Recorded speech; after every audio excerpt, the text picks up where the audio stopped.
I'm Andy Tiller. I'm responsible for product marketing at AsiaInfo. AsiaInfo is the largest supplier of IT software and services in China, and in the international market, we supply BSS systems, including CRM and customer experience management systems. And today I'm going to talk about some of the experience we've had with that, in particular implementing Omni-channel and its extension to what we call Any-channel. So first of all, I'm going to talk about what Omni-channel is and its logical extension, which I'm going to call Any-channel. Secondly, I'm going to look at a partial business case for Omni-channel. We've seen a lot of obvious benefits to joining up the channels, but we found very little information that quantifies the benefits to operators of doing that in the telecoms industry. So we commissioned a company called North Stream Research to look at that, and I'm going to give you a quick view of their results. Then I'm going to, I hope I'm not preempting Adrian from EY later, who's going to talk about what telecoms companies can learn from other industries. I'm going to kind of say that retail and banking, of course, we can learn a lot from those industries, but in some senses, telecoms is special, and there are some things which are more difficult. So what are those? And in the context of Omni-channel, and how can operators overcome those particular challenges with their IT systems? So first of all, what do I mean by Omni-channel and its extension? Really, there are two basic requirements for Omni-channel. One is that what's called the 360 customer view. So agents in any channel, whether the retail store or the call center or the customer themselves in self-care channels, they can all see the same view of the interaction history and data. So, for instance, a customer can begin a conversation with an agent in the call center and go into the retail store, and the agent there can see the same interaction history, knows the customer, has the same view. Secondly, there's the related concept of channel switching, which means you can begin a transaction or dialogue in one channel and carry on from where you left off in a second channel. So an example would be you begin to fill your shopping basket in the web shop and then go to a retail store, and the agent there can continue to fill your basket on a tablet device and provide you guidance. You can look at the phones and complete your transaction. You don't have to start again. Actually, just to break off, I was really interested by what Philippe said, that Generation Y doesn't seem to care about that. They want to start in Twitter and stay in Twitter. And actually, I think I can understand that. I think maybe what they mean is they don't want to be forced to change channels. Because today, usually your experience if you tweet your query or complaint is you'll get somebody from the outbound call center tweeting back, please ring our call center number so we can help you. And you have to change channel, which is frustrating and annoying. So, of course, what you want is a reply back in the same channel you were using. But then if you later talk to somebody in another channel, you want them to know where know what your issue was and be able to carry on. So perhaps there's a deeper issue here. It's about not being forced to switch channel. And that's actually what Omni-channel is all about. You can carry on and choose any channel that you like. The conversation can go on in any channel, but you can switch at any time. So those are the basic issues, but beyond that, there's some other more advanced things which Omni-channel can do. So for example, customer behavior in one channel can influence the personalized offers that the customer gets in another channel. If you like an offer on Facebook, when you go to the website, you get directed to pages for the thing you liked. If you have some dialogue with the call center about a particular product offering, then when you go to the retail store, they have that information and they can tell you more about it. So it's the personalization of the marketing offers to customers is a key thing. It's an integration of the analytics with the omni-channel solution. And secondly, there's the concept which some operators call impersonation, which means that an agent can actually help a customer out. They can not only see the customer's self-care view, for instance, on a website, but they can also engage as if they were the customer. And for example, if they're on the phone with the customer, they can put items in the shopping basket for the customer to review. So these are some slightly more advanced omni-channel capabilities. And then any channel is what our term for essentially infinitely extensible omni-channel.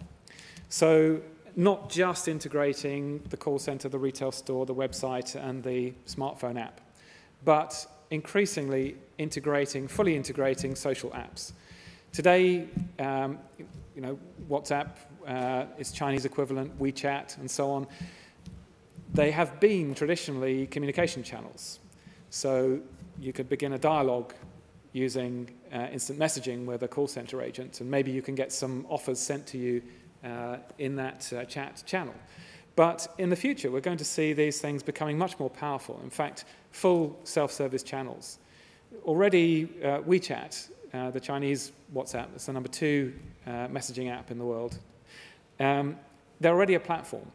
So there are WeChat apps, and WeChat provides support for payments and other things which enable WeChat itself to become a full self-service channel.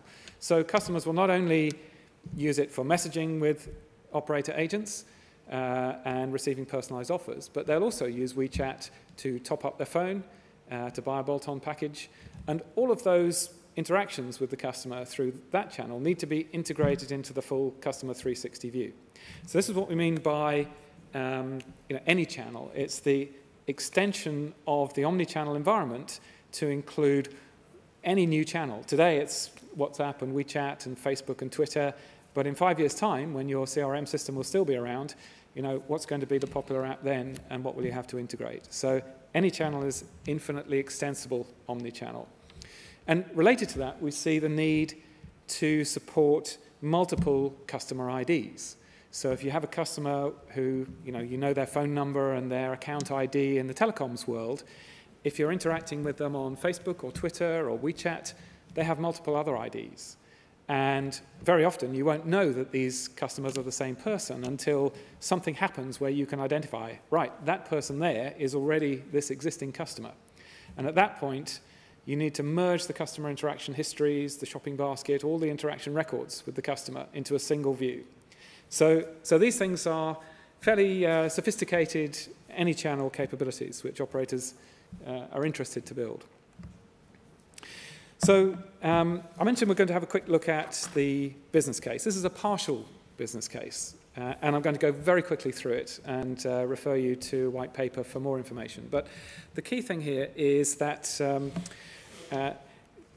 we commissioned North Stream to try and quantify the benefits of omni-channel for operators, and they chose to look at Western European mobile operators in particular. And the approach they took was just to look at half of the business case, in fact, just the cost-saving part. In other industries, such as retail, this isn't perhaps the most interesting bit. Omni-channel in retail is all about boosting sales. So there's a revenue upside case, part of the business case. Whereas for operators, perhaps this OPEX saving is also very, very important. So we asked North Stream to look at this particularly, see if they could quantify it for Western European mobile operators. And the approach they took was to look at the OPEX OPEX distribution for operators and to see how omni-channel impacts the different aspects of OPEX.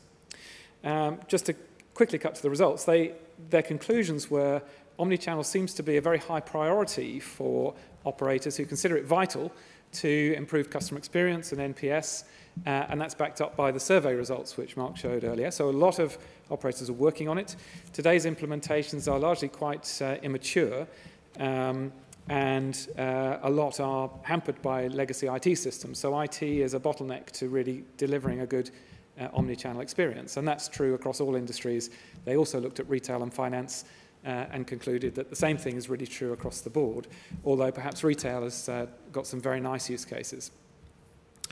So the net result was that $4.6 billion of OPEX could be saved annually across Western Europe by mobile operators if they get the omni-channel experience right. So we'll just have a look at very briefly at the different aspects of that. Here was the basic starting point for the model. They looked at a typical breakdown. So, for instance, a mobile operator in Western Europe will typically spend 34% of its OPEX budget on marketing and sales. That works out at about $33 billion annually. And so North Stream then looked at 4 specific benefits of omnichannel, and they tried to figure out, okay, what is the impact of these 4 specific omnichannel benefits on these different OpEx areas? And they came out with these conclusions here. So just to run through what those 4 areas are, I don't expect you to read this, but I'll just summarize it for you. The key thing is that the first benefit is, of course, improved customer experience, customer satisfaction, improved NPS, and that particularly relates to a reduction in the cost of renewal for the customer. And those renewals at the end of a contract, typically they're easier, there are fewer touch points to complete the renewal, and those renewals go more often through the operator's preferred channels, the lower cost ones, so less commissions to pay to dealers and agents and so on. And so what North Stream did was they tried to quantify this through a lot of interviews, actually, with operators and experts in this area. And they spent a lot of time doing that, and they come up with a range of results between 0.3 and 1% of OpEx, in particular in this area of marketing and sales being a potential place to save money with this. So that was the first one. The second one was more about the ability to be much more efficient in launching new services across all channels and launching campaigns across all channels. And in this case, what happens is that today, it's often necessary to configure different business logic in different channels for a service launch or for a campaign. And of course, there's a lot of repetition there, a lot of inefficiency. So if you can define the business logic just once for all of the channels, then you end up with a lot less work to do in IT. So in this case, the main saving is in IT. Did I move that one on? Yeah. Okay. The third one is the ability to offload work from the agents in the call centers and in the retail stores. So 2 things help here. The first is the single customer view means that much more often you can resolve the customer's issue on the first call because all of the background information is available, and whichever the channel the customer comes to, the agent has the full background and is more likely to be able to help the customer directly rather than having to refer the customer on. And secondly, channel switching, the ability to carry on a transaction or dialogue in a different channel is also more efficient, because instead of having to go back to the beginning in every channel where the agent has to repeat work that a previous agent did in another channel, the interaction can carry on where it left off. So again, there's efficiency savings in offloading work from agents here.